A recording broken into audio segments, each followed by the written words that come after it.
Mari kita lihat selanjutnya. Yohanes pasal 14. Hari-hari ini saudara, ada beberapa orang dalam beberapa keluarga yang punya kasus yang sama. Kasusnya adalah gak bisa tidur, dadanya merasa panas, gelisah. Nah, orang-orang ini larinya kepada obat penenang.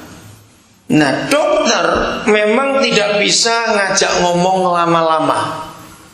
Maka itu langsung aja kasih obat penenang supaya tidur dan jangan banyak ngomong. Itu maksudnya. Tapi kalau obatnya selesai bekerja, habis, kembali orang itu sadar. Mengapa ada orang-orang seperti itu? Mungkin itu tetangga saudara, teman, kenalan, atau keluarga sendiri. Hari ini kita tunjukkan kepada mereka bahwa itu semua sebetulnya ada di pikiran, bukan di mana-mana, di pikiran. Yang selalu takut, selalu takut, selalu takut. Nah, saudara, mengapa dokter hanya bisa memakai obat penenang? Karena memang secara medis orang yang ketakutan itu pikirannya nggak bisa diam, ngomong terus.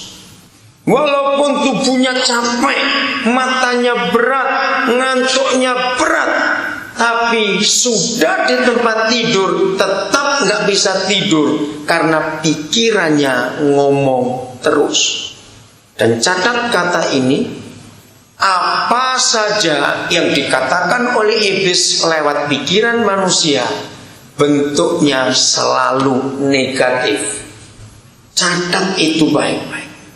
Apa saja yang setan bicarakan lewat pikiran manusia, bentuknya selalu negatif. Orang-orang seperti itu membuat keluarga di sekitarnya akan tersiksa luar biasa.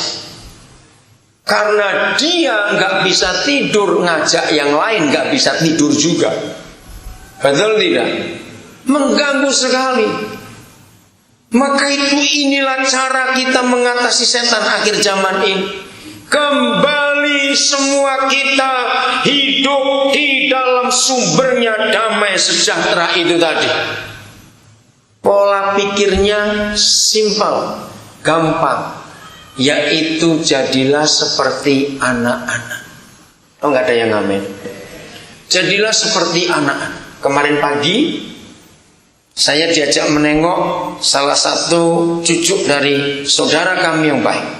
Baru seminggu, Jumat kemarin anak ini berumur 7 hari. Lahirnya Jumat yang lalu. Tapi dalam 7 hari itu dia sudah dioperasi 4 kali sudah. Bisa bayangkan anak sekecil itu, bagaimana hati mama punya anak pertama begitu. Tapi yang saya heran, kemarin waktu kami datang, lagi digendong mamanya, tidurnya enak sekali. Sampai emaknya itu bangun, ya ayo bangun, enggak bangun-bangun. Terus saya lihat, coba kita yang sudah gede dioperasi 4 kali seminggu, apa enggak bengok-bengok gitu. Maaf saya berkata, ini anak ini bisa tidur enak sekali. Agak lama kami di rumah itu, enggak bangun-bangun. Kami sudah berdoa, kami menyanyi sampai berapa kali, enggak bangun. Enggak ada wajah yang menderita, enggak. Mengapa Tuhan Yesus berkata kepada kita, jadilah seperti anak-anak, pasrah. Saudara, itu sebabnya pikiran kita ini yang harus kita tundukkan untuk belajar percaya kepada sumbernya damai sejahtera itu tadi, yang sudah berbuat segala-galanya buat kita karena dia sayang kita semua. Nah, kalau setan bisa ngomong lewat pikiran kita, itu berarti kita mengizinkan dia ngomong. Saya ulangi lagi, kalau setan bisa berbicara mempengaruhi pikiran kita dengan hal-hal yang negatif, itu penyebabnya karena kita memberi dia kesempatan. Jawab iya atau tidak? Begitu mengapa ada orang-orang yang sehat betul hidupnya? Karena pikirannya menolak semua yang negatif. Tapi kalau orang itu mengizinkan dan mempercayai apa yang iblis katakan, di dalam istilah ilmu jiwa ada kata halusinasi, ada suara-suara yang terus berbicara di kupingnya. Saudara, pakailah cara yang berikutnya. Kalau setan bisa kita izinkan bicara, kenapa kita nggak izinkan papa kita bicara kepada kita? Gampang bukan? Masalahnya kita mau milih yang mana? Memang ada gangguan-gangguan saraf, betul bisa terjadi karena goncangan, karena apa saja. Tapi pada dasarnya suara siapa yang kita percayai, itu yang mempengaruhi kita. Tadi malam saya dengar kesaksian, saya lihat anak umur kira-kira 4 tahun. Nah, waktu dia dalam kandungan umur 3 bulan, seorang ahli anak dengan foto OSG yang jelas bahwa dia dalam usia kandungan hampir 4 bulan itu nggak ada perkembangan. Dokter menunjukkan bahkan detak jantung waktu SD pun nggak kedengaran. Nah, dokter ini berkata bayi ibu sudah mati dan ini harus digugurkan. Sebab mana bisa tubuh hidup menyimpan mayat. Nah, tapi keluarga ini percaya kepada Tuhan. Mereka minta waktu 2 minggu. Dokternya marah. Dokter buat pernyataan, tanda tangan, bahwa saya nggak mau disalahkan kalau ibu ngalami sesuatu, karena ini bahaya. Mereka buat pernyataan karena diminta oleh dokter. Lalu mereka pindah ke dokter yang lain. Dokter yang lain ini dokter Kristen, juga spesialis kandungan. Begitu diperiksa memang mati. Tapi nah ini bedanya. Jadi secara medis ini sudah mati, nggak ada detak jantung. Bahkan dalam istilah kedokteran, bayi ini tubuhnya itu nggak normal. Dibilang jelek sekali. Masa begini sudah sekian bulan? Dokter ini lalu mengajak mereka suami istri gandengan tangan bertiga.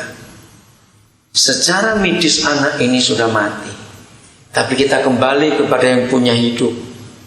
Luar biasa, sudah tadi malam saya lihat anak itu seumur 4 tahun lebih. Bayangkan kalau mendengar nasihat yang tidak tepat. Apakah dokter pertama salah? Tidak, karena memang mati. Tapi ternyata kalau kita masih mau kembali kepada sumber damai sejahtera, semua dibuat tenang dan apa saja. Maka itu yang penting sekarang, suara siapa yang kita dengar. Tanggal 29 yang lalu, saudara, hari Senin ini, saya hadir memberkati sebuah pernikahan, tapi pernikahan yang sudah kadaluarsa istilahnya. Mereka menikah 12 tahun yang lalu, tapi waktu mereka menikah dulu belum Kristen. Baru 3 tahun belakangan ini sekeluarga dengan 2 anak itu percaya Tuhan Yesus.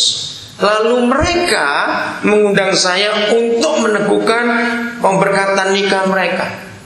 Mereka undang, karena dia pengusaha, dia undang teman-temannya.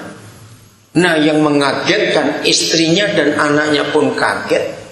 Karena waktu si suami memberi kesaksian setelah pemberkatan, dia bawa tali. Terus dia tanya pada istrinya. Dia panggil istilahnya, kamu pernah lihat tali ini di mana? Anaknya yang jawab, di kamar mandi papa. Memang ada tali di situ. Ternyata saudara, berapa waktu yang lalu dia sudah sempat bunuh diri.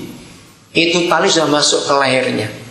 Nah, dalam kesaksian itu istrinya kaget, semua yang diundang juga kaget. Ketika dia sudah menggantung dan tinggal nendang kursi itu, ada 2 suara yang muncul. Dia berkata sambil menangis, anaknya menangis, istri menangis, nggak nyangka kalau dia mau bunuh diri. Memang mereka lihat ada tali itu, cuma mereka nggak bayangkan. Suara yang pertama berkata, masih ada harapan. Mengapa kamu berbuat seperti itu? Tapi suara yang kedua, tendang saja, apa susahnya? Nah, di situ dia perang. Suara mana yang mau diikuti? Saudara, saya ulangi lagi. Kalau Yesus Tuhan kita itu sumber damai sejahtera,